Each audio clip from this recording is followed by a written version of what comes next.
ఒక ఊరిలో ఒక ధనవంతుడి ఇంట్లో పెద్ద ఎత్తున నగలు దొంగతనం జరిగాయి. ఆయన తన ఇంట్లో పనిచేసే 10 మంది నౌకర్ల మీద అనుమానం వచ్చి మర్యాద రామన్నను ఆశ్రయించాడు.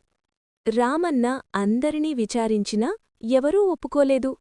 అప్పుడాయన ఒక చిన్న మాయ చేశాడు. రామన్న ఉపాయం. రామన్న ఆ 10 మంది నౌకర్లకు సమానమైన పొడవు ఉన్న 10 కర్రలను ఇచ్చాడు. అందరినీ చూస్తూ ఇలా అన్నాడు: ఇవి మామూలు కర్రలు కావు, వీటిని మంత్రపు కర్రలు అంటారు. మీలో దొంగ ఎవరో నాకు తెలుసు, కాని ఈ కర్రలు రేపు ప్రొద్దున్నే రుజువు చేస్తాయి. నిజమైన దొంగ దగ్గర ఉన్న కర్ర రాత్రికి రాత్రి 1 అంగుళం పొడవు పెరుగుతుంది. అందరూ తమ కర్రలను తీసుకుని ఇంటికి వెళ్లారు. అసలు దొంగ భయం. 9 మంది నౌకర్లు ప్రశాంతంగా నిద్రపోయారు. కాని నిజంగా దొంగతనం చేసిన నౌకరుకు భయం పట్టుకుంది.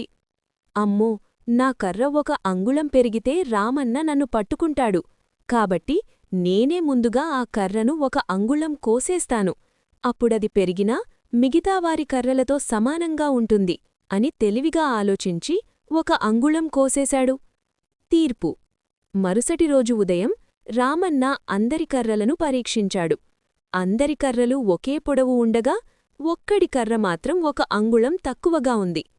రామన్న నవ్వుతూ, నిజానికి ఏ కర్ర పెరగదు, దొంగ ఎవరో తన తప్పువల్ల దొరికిపోవాలని నేనలా చెప్పాను.